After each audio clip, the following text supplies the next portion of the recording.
na tena leo tumewaita kwa shughuli ambayo inafanana na hiyo mliokuwepo. Ningependa kuwafahamisha kwamba Mheshimiwa Rais wa Jamhuri ya Muungano wa Tanzania Dr. John Pombe Joseph Magufuli anatarajia kumpokea Mheshimiwa Filipe Jacinto Nyusi, Rais wa Jamhuri ya Msumbiji hapa Chato, Geita kesho Jumatatu tarehe 11 Januari mwaka wa 2021. Mheshimiwa Filipe Jacinto Nyusi, Rais wa Jamhuri ya Msumbiji, anatarajiwa kuanza ziara ya kikazi ya siku mbili, yaani kesho Jumatatu tarehe 11 na Jumanne tarehe 12 Januari mwaka 2021.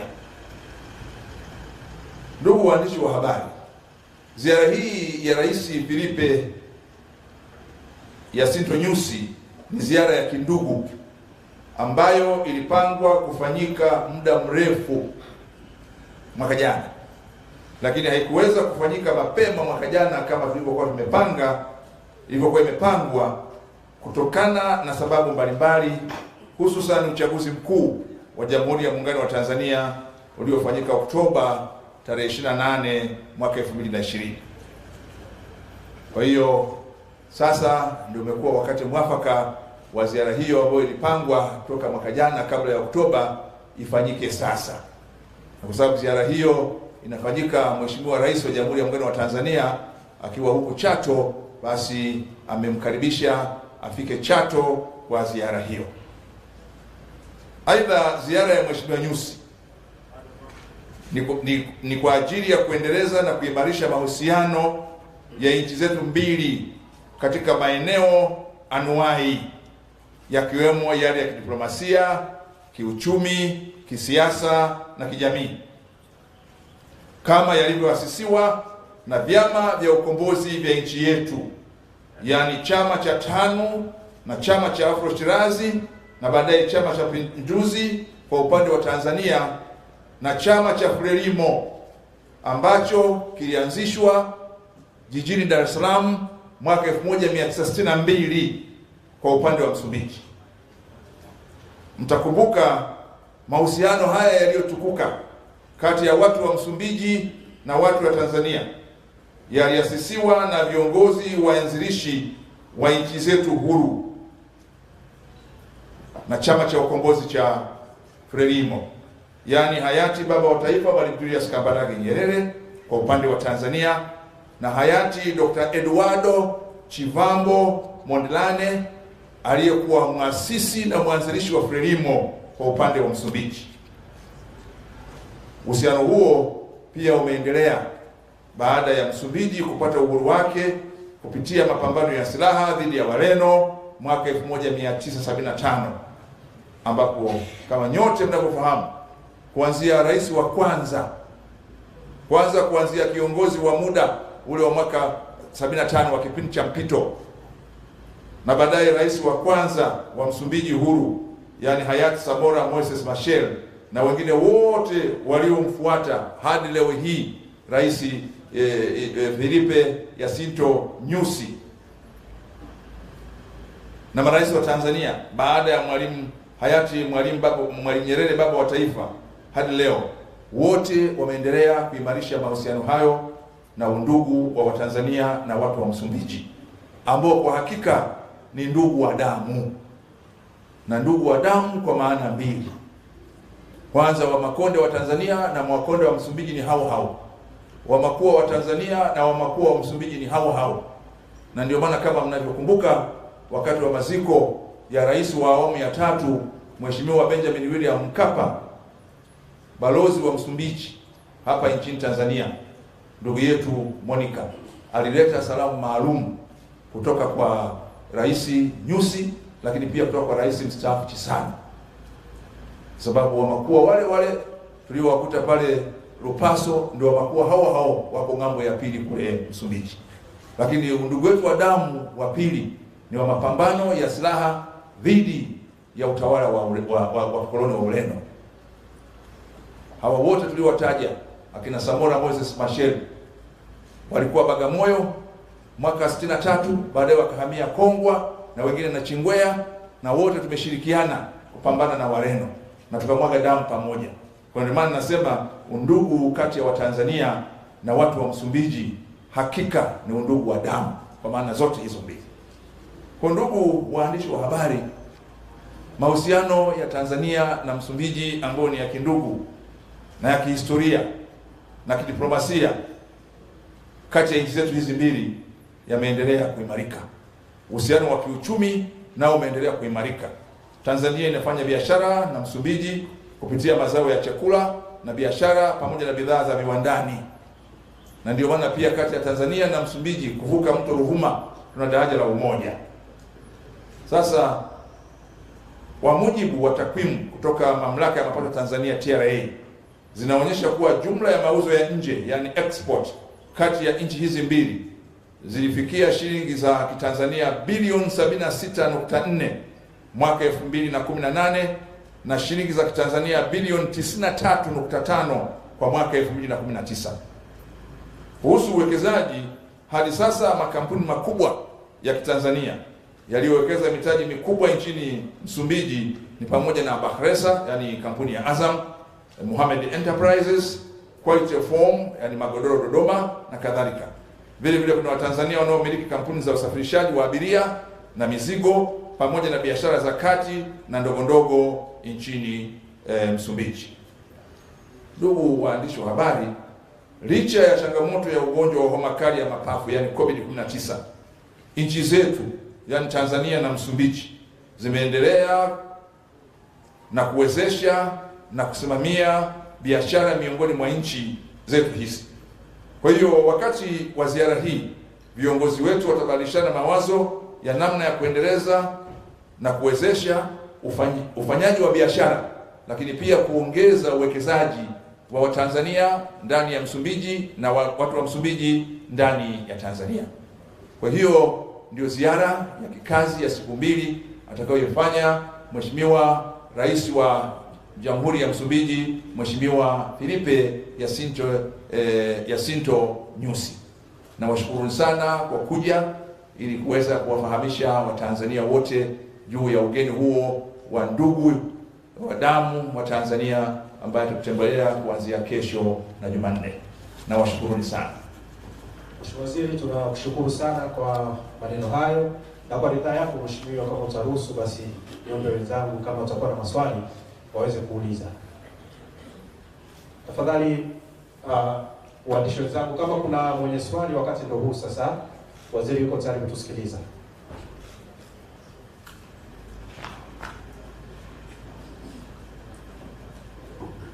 Waziri, naitwa Katari, niko Daily News. Tafahamu kwa kesho labda atafika saa ngapi na kesho kutwa anatarajia kutoka saa ngapi? Muda wa kufika mgeni wetu na muda wa kuondoka mgeni wetu tutaupata punde, lakini tuna hakika atafika muda mwafaka na ataondoka muda mwafaka, lakini na hakika mpaka saa 12 au saa 1 jioni waandishi wa habari tutawaarifu, kwa sababu lazima pia mkuu wa mkoa wa Geita tunaye hapa awaarifu watu ili pia wawepo pale uwanja wa ndege kumpokea. Kwa hiyo nisisaje saa ngapi wakati bado muda unafanywa kazi, lakini hakika atafika muda mwafaka na ataondoka muda mwafaka. Alafu mtu anayekuja kwao muda wa kufika na kuondoka si muhimu amefika. Na kuna swali nyingine pale, karibu.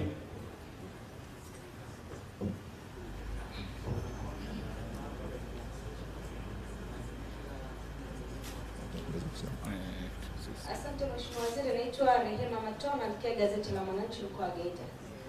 Mheshimiwa Waziri, ningependa kujua Mheshimiwa Rais wa Msumbiji Nyusi atakapokuja nchini atakuwa na habari gani njema kuhusiana na mpaka wetu wa Tanzania na ule wa Msumbiji? Tukiangalia mwaka jana mwishoni kutokea tafani kidogo, japo IGP amesema hali inaendelea kuwa shwari, lakini tukipenda kujua atakuwa na habari gani njema kuhusiana na hali ya mpaka. Bahati mbaya mimi sio Rais Filipe Jacinto Nyusi, kwa hiyo sijui atakuja na nini kuhusu hilo, lakini ambalo na hakika anakuja nalo ni lile ambalo toka mwaka jana lilifanya ziara hii iwe muhimu kwake. Sisi ni ndugu wa miaka mingi,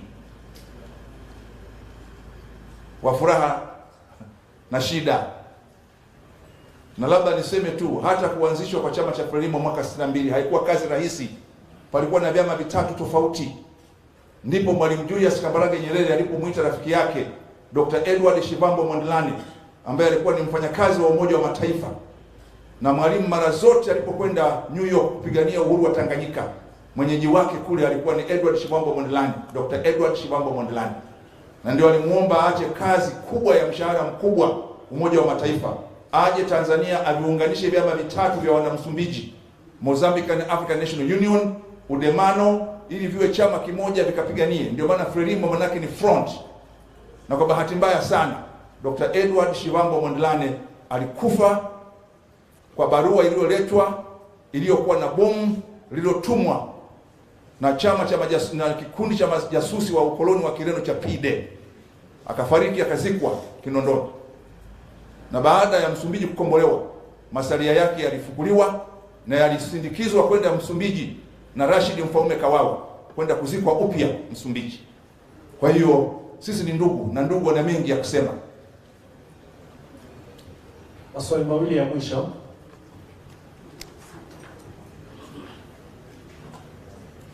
Mheshimiwa Waziri, naomba kuuliza kama ifuatavyo.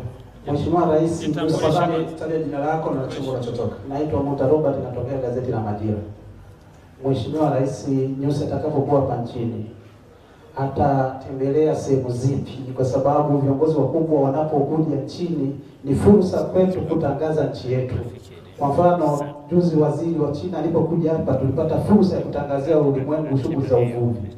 Je, rais wetu huyu anapokuja atafika kwenye shughuli zipi ambazo atahusika nazo atakapokuja ziara hapa nchini? Asante sana. Ni dhahiri kabisa katika ziara hii haiwezekani ndugu yetu wa damu rais kutoka Msumbiji aje asikutane na wananchi na asifanye na shughuli na wananchi. Kwa hiyo ratiba inaandaliwa ya yeye kukutana na wananchi hapa Chato na kufanya shughuli hapa Chato.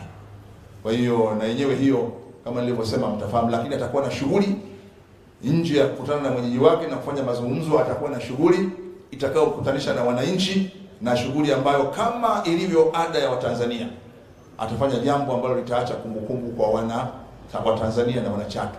Sasa alikuja rais wa Malawi Chakwera, aliweka jiwe la msingi la kituo cha mabasi cha Ubungo. Kwa hiyo naamini kabisa hawezi kuja aondoke hivi hivi, na lazima atapewa samaki wa Chato.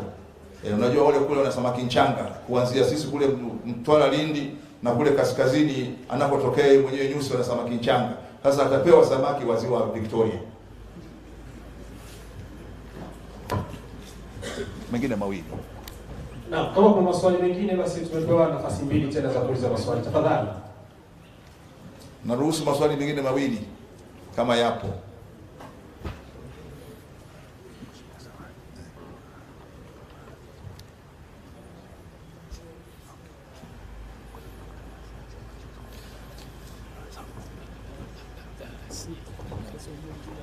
Na nashukuru sana kama kuna maswali. Jamani, hakuna maswali? Mimi na hamu ya maswali. Sasa mbona leo mmenipa maswali machache jamani? Haya, basi tuendelee na ratiba yetu. Nashukuru sana Mheshimiwa Waziri. Nashukuru sana waandishi wenzangu kwa maswali hayo. Naomba sasa nimkaribishe Mheshimiwa Mkuu wa Mkoa wa Geita naye azungumzie kwa uchache. Mheshimiwa, karibu sana. Nashukuru sana.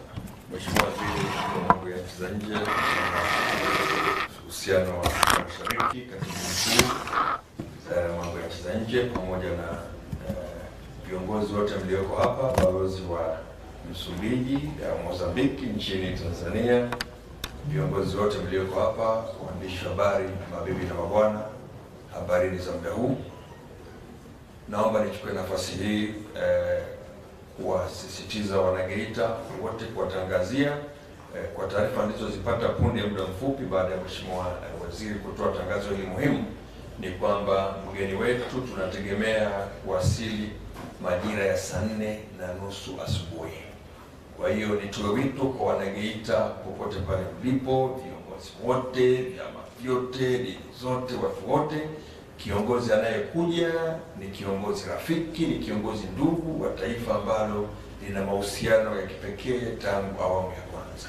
Kwa hiyo wito wangu ni kwamba tujitokeze kwa wingi, wananchi wa mkoa wa Geita. Hiyo ni fursa, tuonyeshe mshikamano wetu, tuonyeshe upendo wetu, tuonyeshe uzalendo wetu. Ndio mila na desturi zetu kuwapokea wageni. Kwa hiyo ombi langu, ninawaomba mfike uwanja wa ndege wa Geita Chato Airport na majira mapema kabisa. Tutapangana, kutakuwa na kwaya kuanzia saa 2. Kwa hiyo naomba tufike kuanzia saa 2 asubuhi, ili kutakuwa na burudani pale. Basi atakuja, tutamshangilia, tutashukuru. Basi na pia wengine tuweze kujipanga katika barabara kubwa tutakayopita. Kuna bendera zitakuwa zimewekwa za mataifa yetu yote mawili, ambao watashindwa kwenda uwanjani, basi pande zote za barabara tushangilie, tuonyeshe fahari na furaha.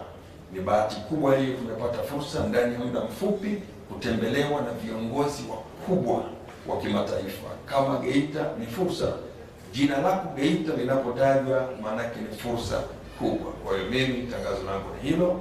Kwa hiyo wote mtakao nisikia popote pale mlipo, watangazieni wengine kwa ajili ya tukio hili la kipekee ambalo linazidi kutangaza mkoa wetu, na mkoa unapotangazwa ni fursa kubwa zinazidi kuongezeka na kutangazwa katika ulimwengu mzima.